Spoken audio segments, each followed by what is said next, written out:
This video illustrates power amplification. Amplification typically means we're increasing the level of something. Our circuit will be a simple analogy to a stereo system in which a turntable drives a speaker.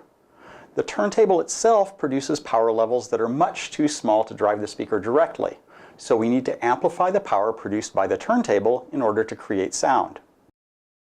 Here's an example of the use of amplifiers to increase power.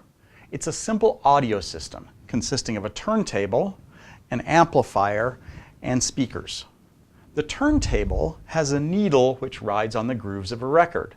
The needle connects to a piezoelectric material which flexes when the needle passes over bumps in the record. Piezoelectric materials put out a voltage when they're flexed, so they can convert the needle's deflection to a voltage level. We want to convert this voltage to sound through our speakers. Most speakers use an electromagnet to produce sound. Current flows through a coil, which causes a magnet to move back and forth as the current changes. The magnet's connected to a cone. As the cone moves, it creates pressure waves, which we hear as sound.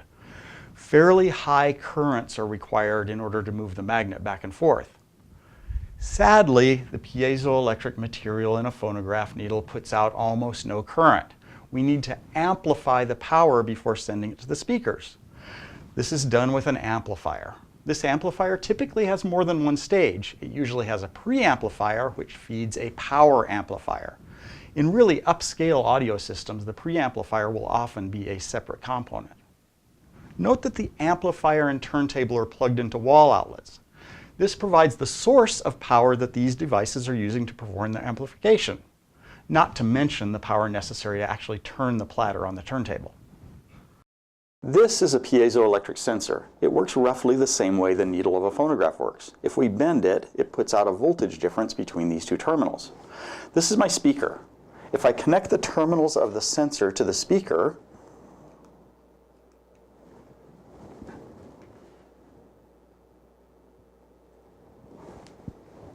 and then flick the sensor, we should get some sound out of the speaker. Unfortunately, this sensor doesn't put out nearly enough power to make the speaker cone move. We need to amplify the power leaving the sensor before it can move the speaker. Here's a schematic of the circuit we'll use to demonstrate amplification. A schematic's a picture that represents the circuit we'll build. Circuit elements are represented by symbols on the schematic. Interconnections between circuit elements are represented by lines. Here's our representation of the piezoelectric sensor, and here is the speaker we want to drive. We've used both a preamplifier and an amplifier stage to power the speaker. Our preamplifier is implemented using an operational amplifier, this triangular symbol here. One nice property of operational amplifiers is that they have what is called a high input impedance. This preamplifier circuit draws almost no current from the sensor. A drawback of our operational amplifier is that it doesn't put out much output current. The preamplifier circuit by itself may drive our speaker to some extent, but the effect won't be very dramatic. We've added a second stage to increase the power considerably. This circuit's called a Class B amplifier.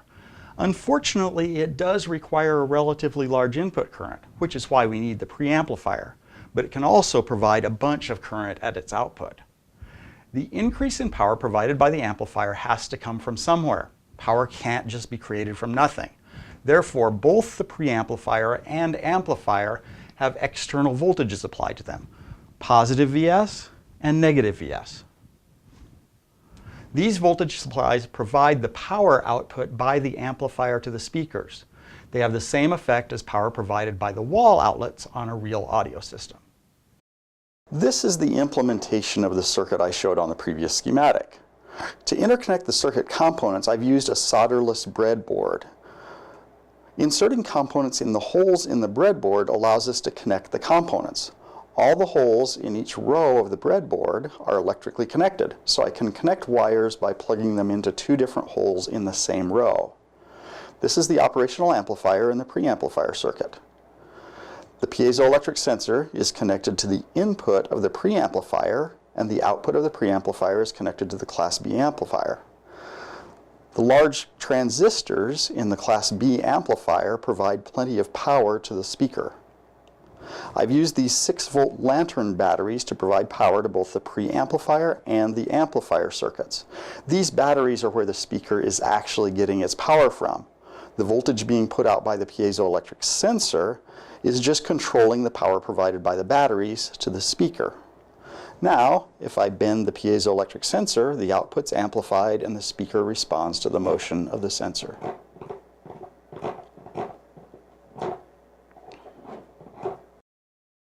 This little project illustrated several concepts that are commonly used when designing electrical systems. There's a sensor, which converts some non-electrical parameter into something which can be used to make an electrical system respond. In this case, the piezoelectric sensor converts deflection to voltage.